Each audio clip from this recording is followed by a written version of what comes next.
So most people have an opinion about phone addiction until they have to answer one real question.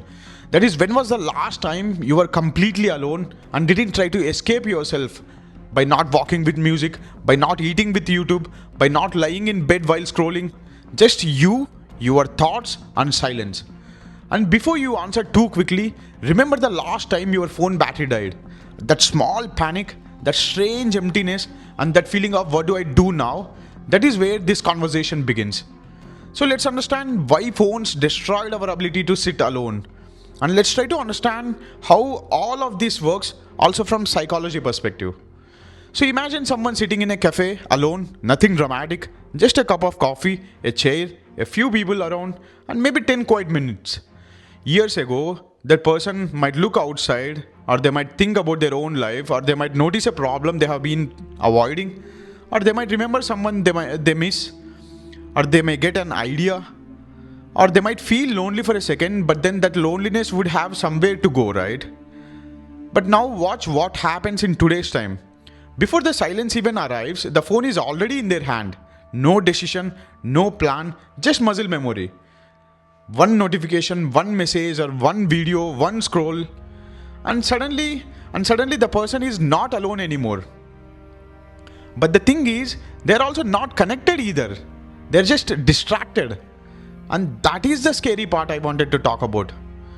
Phones didn't only steal our time, they also stole the small empty spaces like where we used to meet ourselves in the past. Because sitting alone was never really about like doing nothing. It was about letting your mind breathe. It was where emotions caught up with you. It was where your brain connected different pieces. And it was where like boredom slowly turned into imagination as well.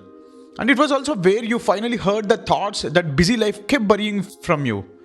But now, every uncomfortable feeling has a button. If you feel bored, then open Insta or Facebook or WhatsApp or something. Or if you feel loneliness, then check messages. If you're feeling anxiety, then maybe scroll the social media endlessly.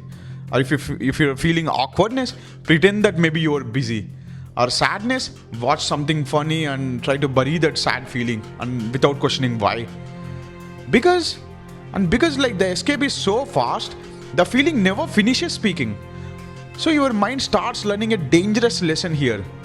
That is like silence means danger, stillness means discomfort, being alone means something needs to be filled. And here is the hidden psychology nobody seems to talk about. So your phone gives you with tiny emotional rewards without asking anything deep from you. Like notification feels like someone remembered you, a like feels like a social proof, a message feels like a social connection, a video feels like relief. But honestly, think about it, it is relief without resolution, right? It calms you for a moment, but it does not help you understand yourself. So the real problem is not that you use your phone. The real problem is that your phone has become the place you run to, like whenever your own mind gets too honest with you. And the system knows this. Your boredom is profitable, your loneliness is profitable, and your anxiety is profitable for them. And your attention is not treated like something sacred. And it is kind of treated like inventory by them.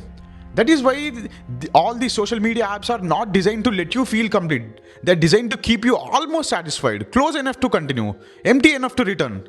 And slowly, you lose something most people don't even notice. You lose the ability to sit with a feeling without immediately managing it. You lose the ability to think without being interrupted. You lose the ability to be alone without feeling abandoned, right?